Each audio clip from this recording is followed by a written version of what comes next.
அதே மாதிரி பாருங்கள், வெற்றி மட்டும் இல்லை, தோல்வி இங்கே தான் ஆரம்பமாகிறது, பாவமும் இங்கே தான் ஆரம்பமாகிறது. நல்லா கவனிங்க, மனது பாருங்கள் எப்படி நெகட்டிவாக வேலை செய்யும்போது. திருப்புங்க யாக்கோபு 1:12.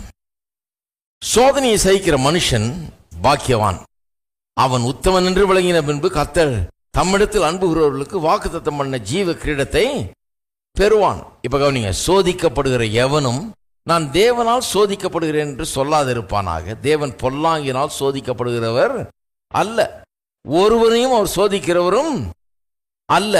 எவ்வளவு பேர் சொல்றாங்க பாருங்க, ஏதாவது கெட்டது நடக்கும்போது சொல்றாங்க, கர்த்தர் கடவுள் என்ன சோதிக்கிறார், கடவுள் என்ன சோதிக்கிறார்.